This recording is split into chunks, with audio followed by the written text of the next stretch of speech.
Para sentarme acá atrás. Ya, pero de acá se escucha.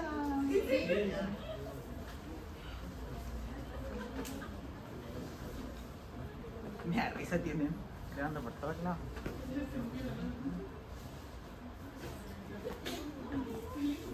¿Ah? No, pero de ahí me voy a ir parando, me voy a atravesar para que no vean. Me mandan siguiendo con el celular. ¿Ven? No trajeron el micrófono de la... Ya, jóvenes, vamos a pasar la última clase que es previa a la prueba.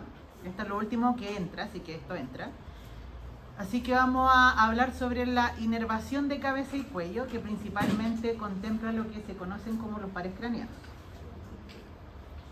Los pares craneanos son 12. Son pares porque salen por ambos lados del cerebro, por ambos hemisferios.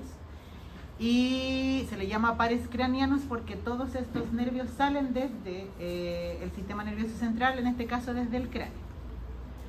Entonces vamos a comenzar con unas imágenes que son una real y la otra que es un esquema, en donde vamos a ver cómo salen este recorrido de los pares craneanos. Los pares craneanos llevan un número que van del 1 al 12 y este número va desde rostral hacia caudal, o sea, salen en orden. Donde tenemos el primero, que es el nervio olfatorio o primer par craneano. En este par craneano también se incluye lo que es el nervio vomeronasal, que eso sale en la primera porción del cerebro, donde está el bulbo olfatorio, que esto ya lo hemos visto varias veces en lo que es anatomía de cráneo. Después tenemos el nervio óptico. Recuerdan que acá estaba el nervio óptico, donde está el quiasma óptico, donde se entrecruzan las fibras, que eso también lo vamos a ver. Luego ya tendríamos el óculo motor. Es importante que sepan que existen núcleos donde nacen estos nervios a nivel del cerebro, pero estos núcleos, que es donde está el acúmulo de los somas, no se pueden identificar de forma visual macroscópicamente. De hecho, para poder hacerlo, tiene que hacerse un corte histológico en donde se ve dónde nace. Entonces, tranquilos, no les voy a preguntar dónde nacen los nervios, a menos que sea el olfatorio, que eso es muy grande, entonces sí, por ahí está. Ya, entonces tenemos el oculomotor, que es el número 3, que está caudal al óptico. Luego tendríamos el troclear, que solamente se ve en el esquema porque es difícil pesquisarlo en la zona de la muestra anatómica. Luego vendría el trigémino, que está acá en esta zona de acá. Luego tendríamos el abducen. A alguien se le murió el teléfono y cayó. Ya, creo que ahí quedó derecho. El abducen, y luego tendríamos el nervio facial. Luego el vestíbulo coclear. Luego el glosofaringio. Luego el nervio vago. Luego el espinal accesorio y el nervio hipogloso. Ya, hasta el momento vamos bien, ¿cierto? De craneal a caudal no hay ningún problema. Aquí están las zonas aparentes por donde nacen los nervios craneanos y ahora vamos a ir viendo nervio por nervio, par craneano por par craneano. Entonces vamos a partir con el número 1, que es el nervio olfatorio y los vomeronasales. Estos nervios tienen fibras nerviosas que son aferentes, viscerales, especiales. Eso significa AVE. ¿Qué quiere decir esto? Que son aferentes, o sea, van desde la zona que están inervando hacia el cerebro, que son viscerales, y especiales quiere decir que son fibras sensoriales, que lo que están entregando a nivel del cerebro es un estímulo, no están generando un movimiento, sino que un estímulo están recibiendo. En este caso tenemos los nervios olfatorios, que son todas esas ramillas que se ven en esa zona. ¿Se dan cuenta? Acá teníamos la zona donde se posa el bulbo olfatorio, acá estaría la lámina cribosa, y yo les decía que a través de esas cribas pasan estos nerviecillos, que son todas esas que se ven ahí, que al marcarlos todo lo que está en verde. Todos esos son los nervios olfatorios. Además de eso, tendríamos la parte de los nervios vomeronasales, que van rostral al nervio olfatorio y van a inervar lo que se conoce como el vomeronasal.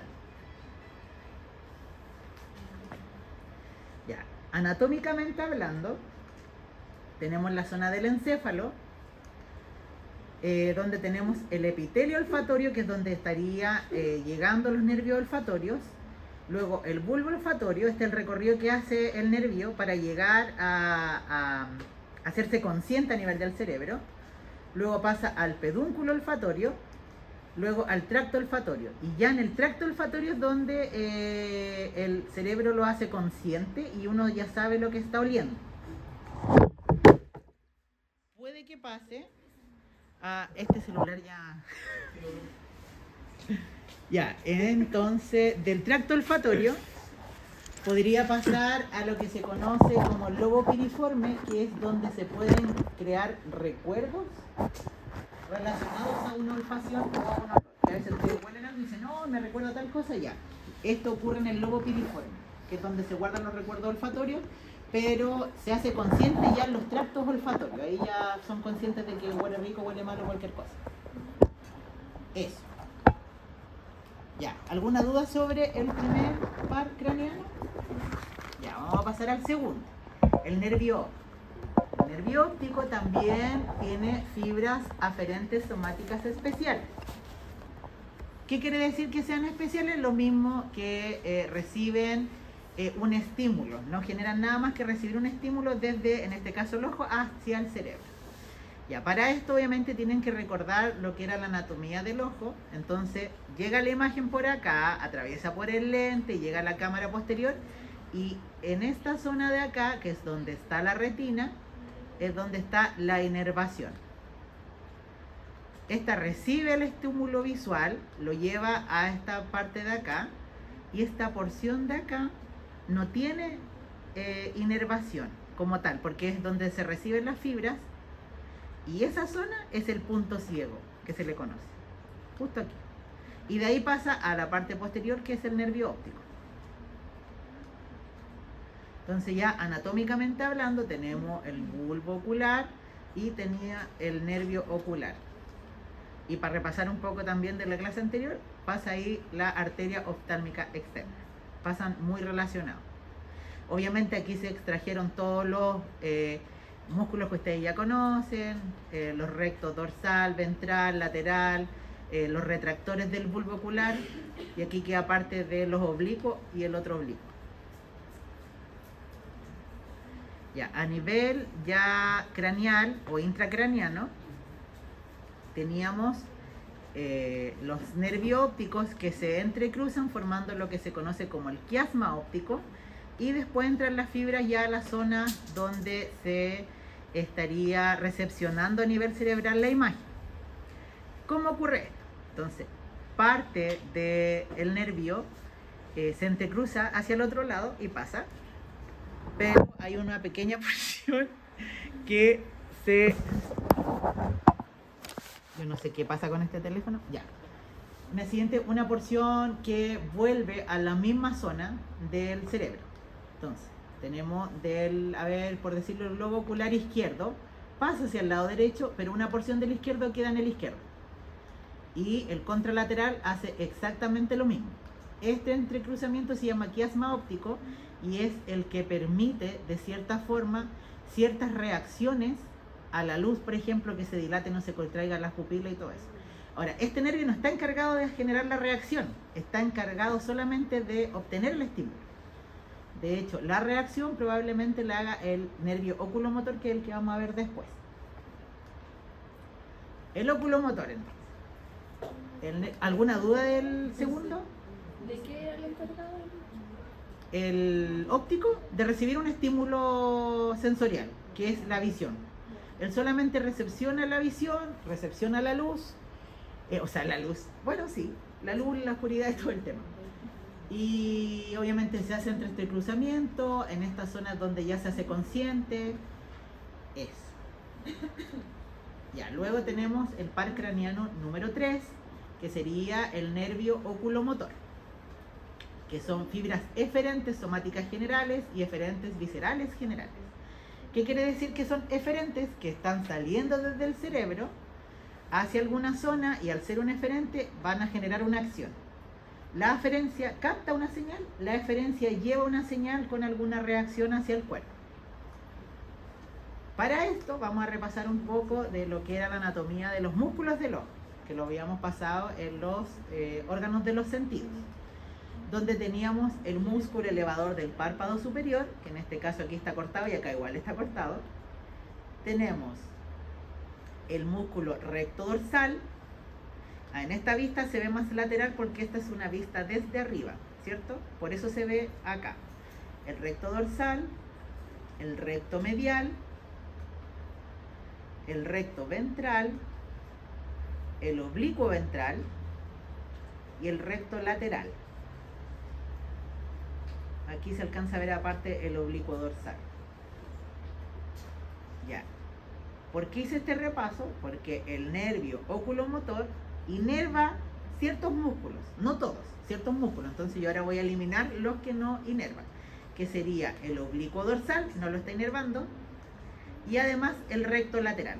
¿Por qué es importante saber cuáles no está inervando y cuáles sí inerva? Porque si tenemos alguna, no sé, algún problema a nivel nervioso, por ejemplo, que hay algún daño o inflamación nerviosa de este nervio, ustedes van a saber cuáles son los músculos que fallan y puede que el ojo se posicione de cierta forma.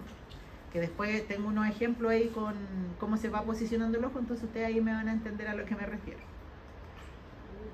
Entonces, ¿qué estaban anotando? Pero si les mandé la clase, pues. ¿Cómo no se ve? Los que se sacaron. Ya, ahí le hacen después un corte. Entonces, en general existen, aparte de lo que yo les mencionaba, que era estos músculos, también el oculomotor, que tiene una porción como accesoria del nervio oculomotor, genera la contracción a nivel de los músculos ciliares del ojo, que son los que podrían generar la miosis o la midriasis, que es cuando se cierra o se abre la pupila, se dilata o se contrae. Y esto también está mediado por lo que se conoce como sistema nervioso simpático y parasimpático. Y dependiendo de uno del otro era si se dilataba o si se contraía, o sea, si es que se está relajado o se está estresado, por ejemplo.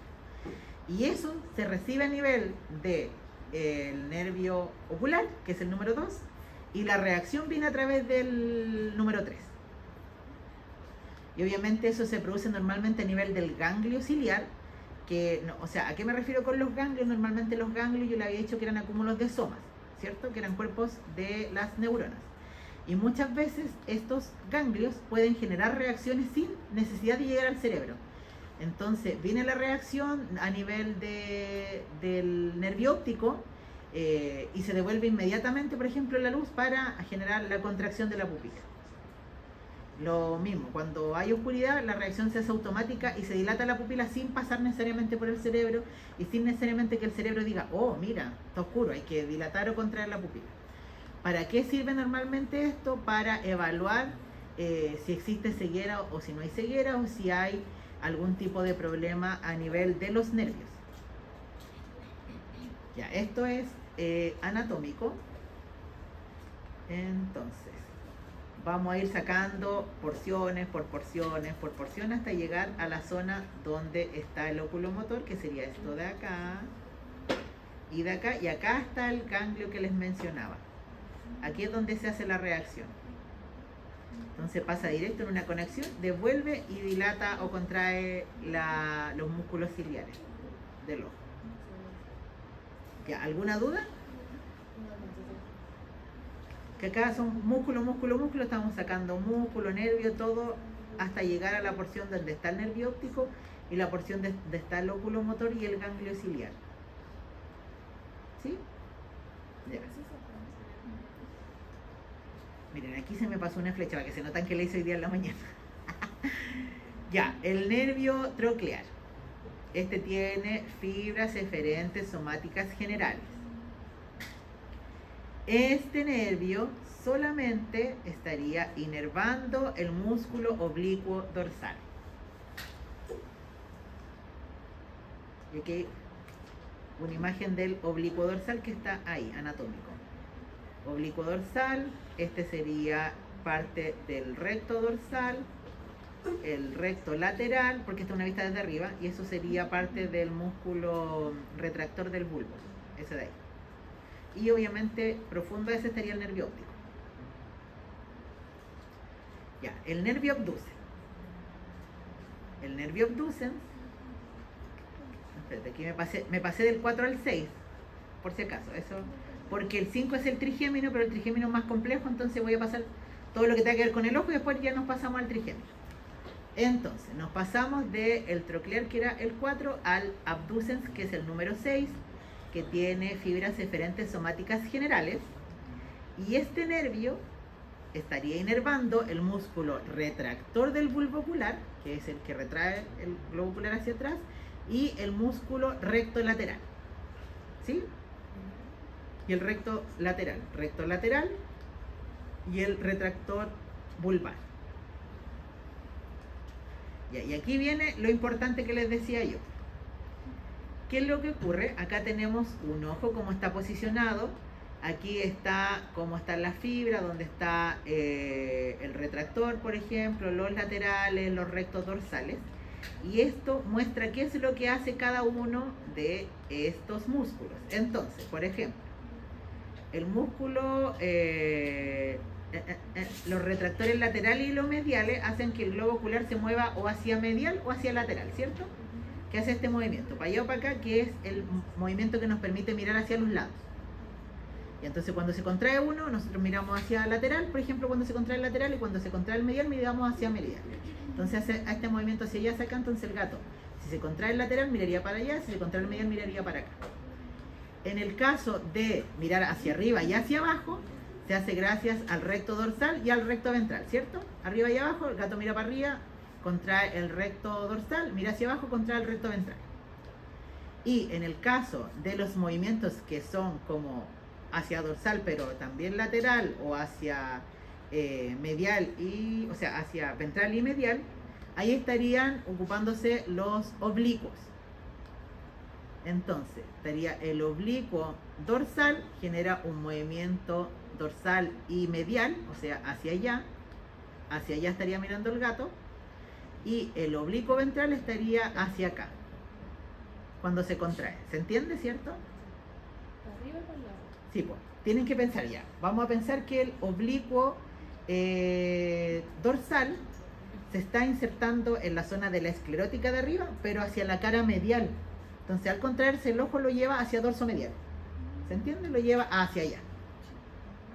O sea, en este caso estaría el resto, hacia acá, porque esto es medial. Y este lo tira hacia afuera. Ya, ¿cuál era la importancia de esto de los músculos? Porque cada músculo está irrigado por un nervio diferente. Y en el caso de que tengamos, por ejemplo, una falla del nervio oculomotor, por la inervación, el músculo, o sea, el ojo se iría hacia ventrolateral, ¿cierto? Entonces, si ven un gato, un perro, que el ojo lo tenga hacia allá, pueden decir, ah, mira, el que falló es el nervio oculomotor. De la misma forma, si el ojo se va hacia ventral y hacia medial, puede ser el nervio abducens. Y en cambio, si lo que pasa con los globos oculares es que ¿por qué lo pongo así? Porque en los gatos es mucho más fácil de ver, porque la pupila es una línea. En cambio, en los animales redondos, la pupila se va a ver redonda igual. Entonces, en este caso, la pupila lo que hace es irse hacia laterales, de ambos lados. Y eso es por una afección del nervio troclear. Ya, esto, apréndanlo, entiéndanlo, lean el Concha. Probablemente voy a poner una foto de esto en la prueba, para que sepan. Ya, el nervio trigémino. El nervio trigémino tiene aferencias somáticas generales y eferencias somáticas generales. El nervio trigémino está compuesto por 3 grandes subdivisiones, donde tendríamos el nervio oftálmico, que estaría inervando esta zona de la cara, la que está pintadita con verde, que sería la zona dorsal del ojo, y aparte la zona nasal del morro. Tendríamos el nervio maxilar, que estaría inervando toda esta zona de la cara y del labio superficial, toda la zona maxilar. Y el último es el nervio mandibular, que estaría inervando partes de la oreja y toda la zona de la mandíbula. Entonces ahora vamos a ir viendo subdivisión por subdivisión. Y el nervio oftálmico, antes, ¿cómo salen a nivel del cerebro? Bueno, aquí por esta zona de acá estaría pasando una cosa que se llama el canal del trigémino, que habíamos visto en las zonas óseas, que es justo la parte de acá, el canal del trigémino. Acá existe un ganglio donde existe la subdivisión de los diferentes pares craneales.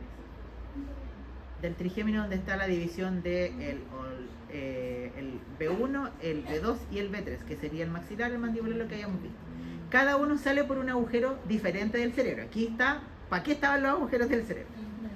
Entonces tenemos del agujero oval, el agujero redondo y la fisura orbitaria, donde estaría saliendo el B3 de la zona del agujero oval, el agujero redondo. Bueno, en este caso, este sería el agujero oval.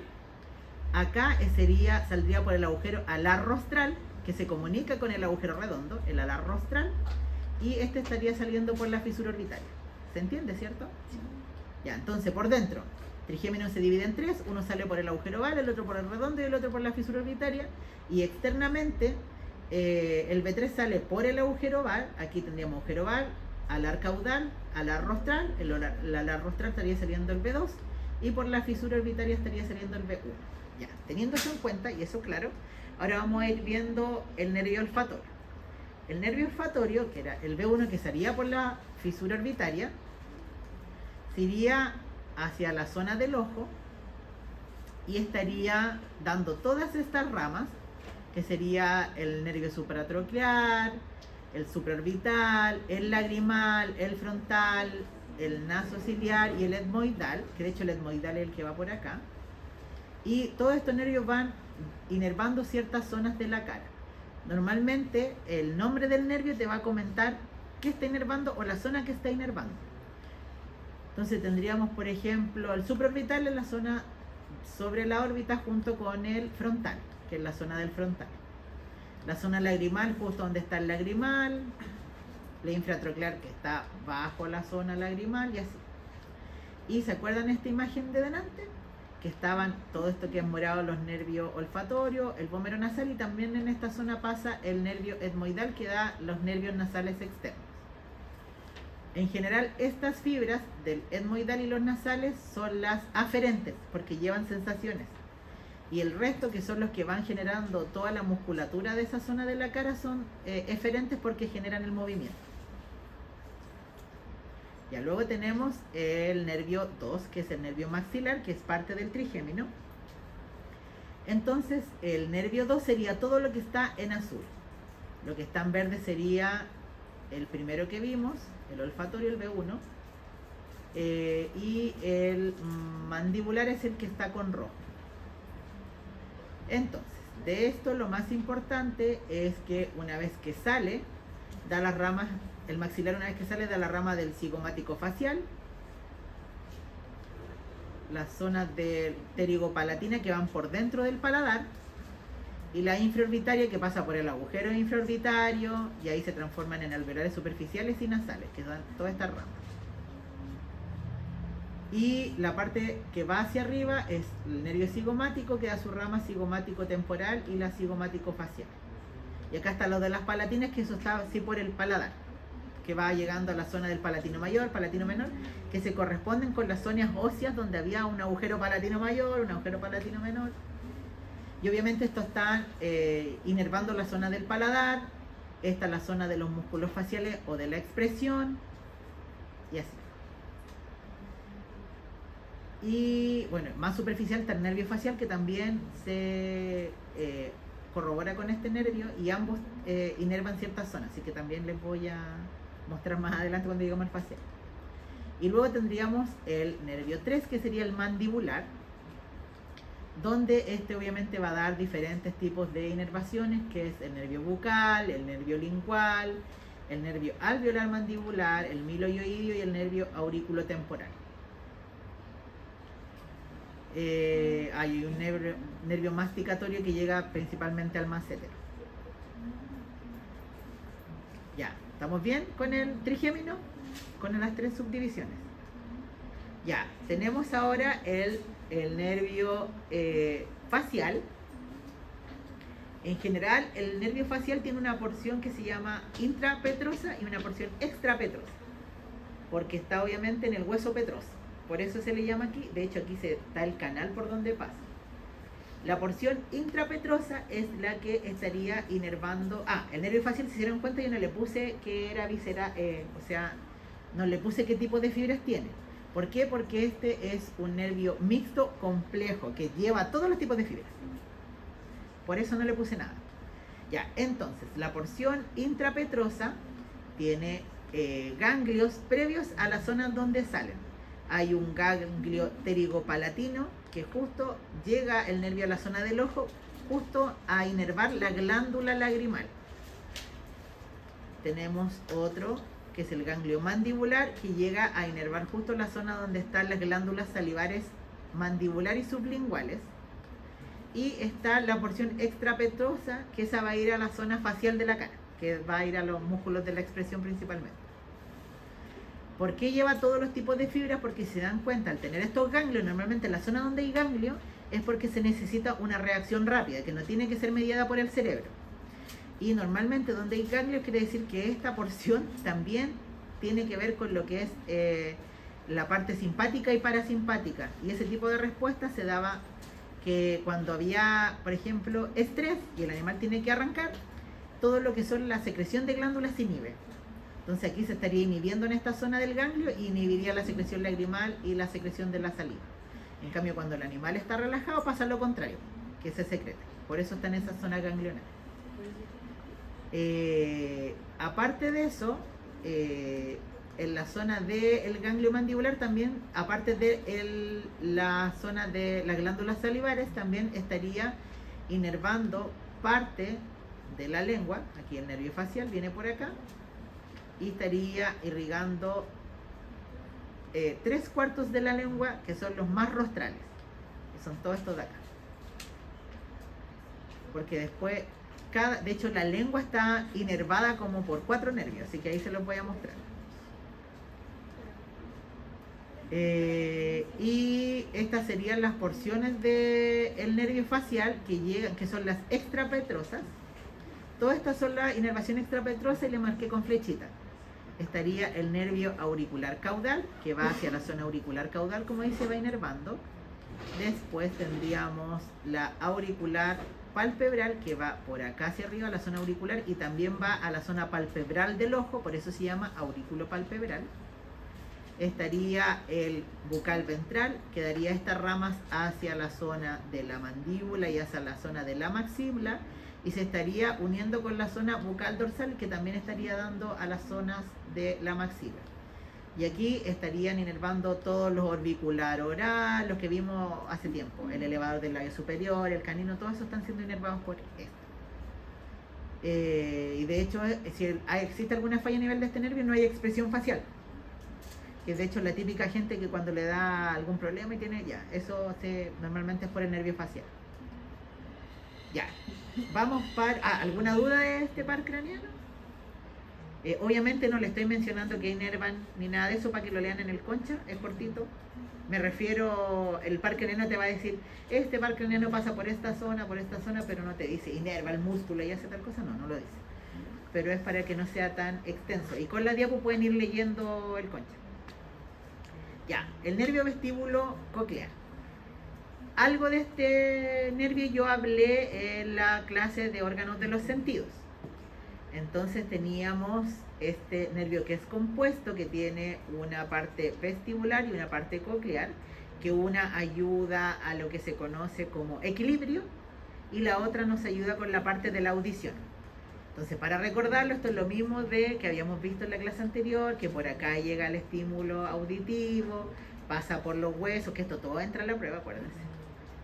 De hecho, puedo que ponga una foto de esto también, les paso el dato. No, pero para que me pongan los nombres de los huesos, de los huesecitos.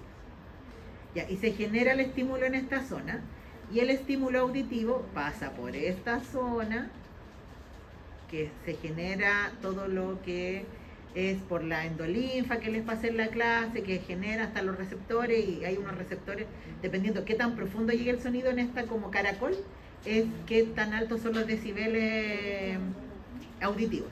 Y aparte esta zona de acá, con los movimientos y todo, y el movimiento que uno genera en el cuerpo, estos se van rellenando o moviendo la endolinfa y te dice qué tan equilibrado estás, por así decirlo. Si falla este nervio, normalmente puedes tener problemas auditivos y también problemas de equilibrio. Normalmente son perros que otitis, por ejemplo, en esta zona pueden afectar ambos y generar que el perro tenga la cabeza de lado, que se caiga, que tenga vértigo, que gire en círculo. Todo eso porque se afecta esto y también está afectando la zona que tiene que ver con... exactamente, se conoce como síndrome vestibular. Eso. Vamos entonces a el nervio glosofaríngeo. ¿Alguna duda con el anterior? Ya vamos. ¿Qué hora es a todo esto? Vamos a terminar temprano hoy día, se van a poder ir a comer con tranquilidad. Ya, entonces, el nervio glosofaríngeo. El nervio glosofaríngeo tiene fibras aferentes somáticas especiales. ¿Qué quiere decir que sean aferentes?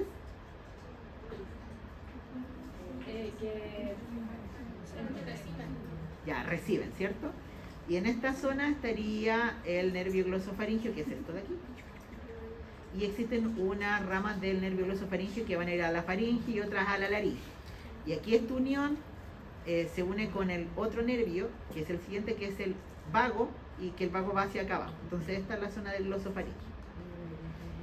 El nervio glosofaríngeo estaría inervando la zona caudal de la lengua. Entonces tendríamos la porción más craneal, que la estaría inervando el nervio facial, después la porción caudal, el nervio, ya se me fue, el glosofaríngeo, y la porción más caudal que está acá es el nervio vago. Y todas estas tienen fibras sensitivas. El vago, esta porción de acá atrás. Pero igual creo que tengo una imagen después. Ya, esta zona al tener el nervio glosofaríngeo, y se me está yendo la idea, también tiene zonas o nervios que van a las zonas salivales, y existen ganglios, que está el ganglio óptico, que va saliendo del nervio petroso, llega a este ganglio óptico, y este ganglio va a las glándulas parótida y cigomática. Y si es un ganglio, quiere decir que también tiene que ver con la porción simpático-parasimpática, y se va a secretar en la glándula parótida cigomática la saliva, o va a dejar de secretarse, dependiendo de la reacción del simpático o del parasimpático. Y por último, no, nos quedan dos más, pero el 10, que es el nervio vago, no, ando clarito. Sí, pues, ya, este es el 10, no le saqué el 10 chiquillo, que le puse 11 parece. Ya, el nervio vago es todo este nervio que está acá, que de hecho es el tronco vago simpático, y aquí están las partes. Entonces, de la zona del nervio vago, esta es toda la zona del cuello, esta es la zona de la tráquea, pasa lateral al cuello. Después vamos a ver una imagen anatómica, donde tendríamos los ramos faringios, que van a la faringe, donde estaría la zona glosofaringea, y la parte vago-glosofaringea, que es la unión. Tendríamos los nervios laringeos craneales, que estos se dan antes de que se transforme en el tronco vago simpático. Se llama tronco vago simpático porque tiene las fibras del nervio vago y aparte fibras del sistema nervioso simpático. ¿Por qué del sistema nervioso simpático? De hecho, existe un tipo de reacción que se llama oculovagal, que si uno comprime el ojo, lo empuja hacia caudal, se genera una reacción a nivel del tronco vago simpático, que también llega a parte de la irrigación del vago simpático al corazón y genera que baje la frecuencia cardíaca. El reflejo oculovagal se llama. Así como anatómicamente, como al igual pasan por el lado, no se pueden confundir con la arteria. Sí, pues de hecho pasan todo. De hecho, en esta foto tengo la imagen. Ya. Y ya, pues pasamos por el tronco vago simpático, después estaría la laringe recurrente, que esta gira hacia arriba y vuelve hacia la zona de la laringe, y el tronco vagal. Y el tronco vagal se divide en un tronco vagal dorsal y un tronco vagal ventral. Y acá va a inervar zonas del estómago, zonas del corazón, porque como es el nervio vago lleva fibras simpáticas, tiene que inervar todos los órganos que se ven afectados por el nervio simpático y parasimpático, que es, por ejemplo, órganos que producen, encargados de la alimentación, de secreción de hormonas, todo eso. Anatómicamente tendríamos el nervio laringio recurrente, que era este que volvía por aquí para acá. Tendríamos el tronco vago simpático, que va por acá, y tenemos acá la carótida común. Entonces van todos juntos como hermanos van todos los nervios. Pero para distinguir cuál es más chiquitito. Sí, es más chiquitito, normalmente es aplanado, las arterias y las venas tienden a ser como más gruesas. Ya. Y lo que les decía de la lengua. Ya, la lengua. Entonces, la primera porción de la lengua, que es esta de acá, estaría inervada por el nervio facial, principalmente por el nervio cuerda del tímpano, pero con que me digan que el nervio facial es suficiente. Nervio facial, la primera porción. Después tendríamos el nervio glosofaringio, que sería la porción caudal. Y por último, el nervio vago, que estaría acá, craneal a la epiglotis. Y esto todo es la inervación de la lengua, por estos tres nervios. Acá está todo lo que yo les hablaba, que de hecho puse un esquema al final, de lo que es el sistema nervioso autónomo, donde tenemos todo lo que es lo simpático y lo parasimpático. Todo lo que es azul es lo parasimpático, todo lo azul. Y todo lo que está con naranjito es lo simpático. Y es donde existen todas las fibras preganglionares, que es donde se genera el efecto y vuelve a la zona postganglionar. Entonces, por ejemplo, tenemos, en este caso, acá estaría el nervio óptico, ¿cierto? En el ojo del perrito, estaría recibiendo el estímulo, y este estímulo sube, y llega a la zona donde estaría el ganglio del nervio 3, que es el oculomotor, y se devuelve y genera la reacción de que se dilate o contraiga la pupila. Todo eso pasa rápido, se genera aquí y vuelve hacia abajo. Y así se dan cuenta que van hacia ciertos ganglios, que llegan hacia ciertas zonas del cuerpo y sube y baja, y eso para todos los órganos viscerales principalmente. Pero eso está más dado a la zona más caudal, hacia los nervios espinales, que es donde está saliendo la mayor parte de los nervios o de parte del sistema nervioso autónomo. Ya, tendríamos ahora el nervio espinal accesorio. El nervio espinal accesorio tiene fibras somáticas generales, tiene raíces craneales y raíces espinales. Las raíces craneales tienen un núcleo ambiguo, porque no se sabe muy bien, que está como por aquí. En cambio, las raíces espinales ya son del segmento espinal, se ve porque son los típicos nervios espinales que van saliendo a través de los agujeros intervertebrales, que tiene los primeros 6 segmentos espinales cervicales. Entonces, aquí es para que se hagan una idea cómo salen, cómo van a través del canal vertebral y cómo van saliendo todos los nervios, que estos son los nervios espinales, que son, por ejemplo, los que van a dar inervación al músculo esternocefálico, cleidocefálico, trapecio, que están en esta zona.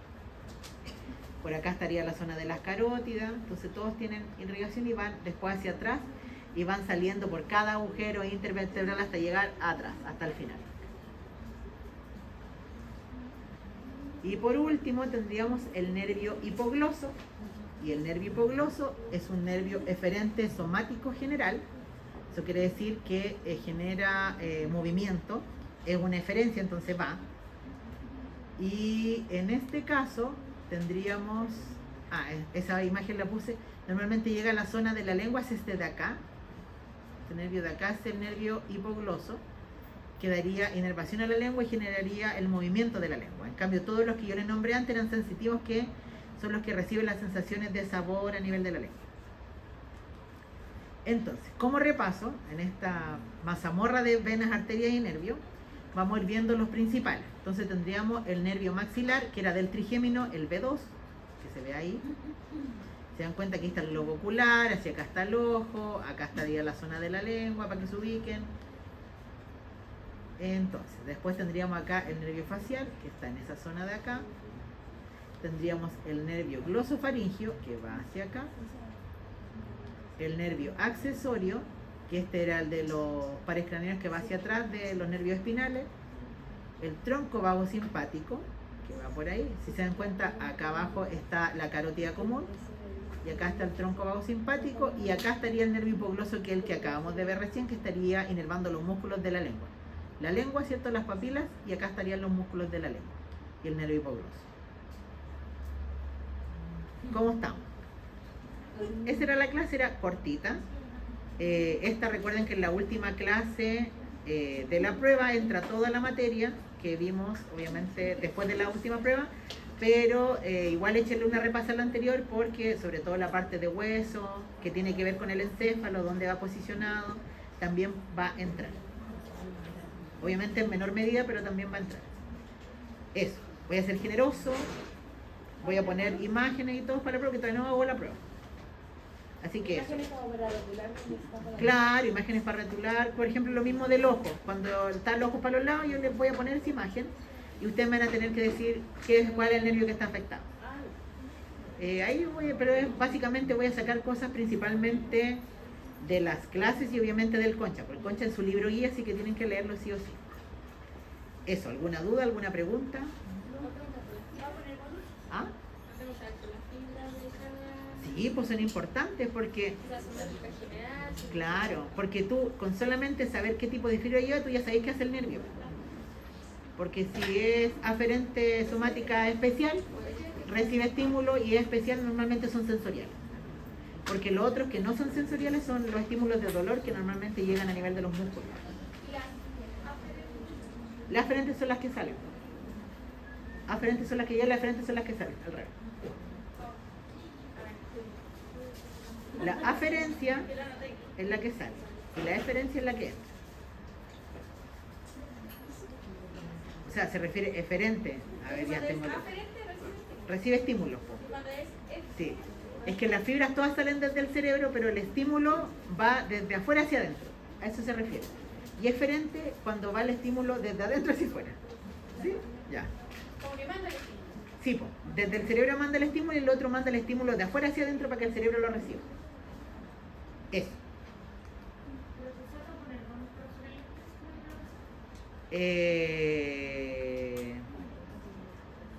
No sé. ¿Qué? ¿Quieren que ponga? No. ¿Ya? Para la prueba, pues. En la prueba. Porque cuánto. Nos falta un práctico más que sería el martes. Para el martes va a haber obviamente un quiz de lo que vimos ahora.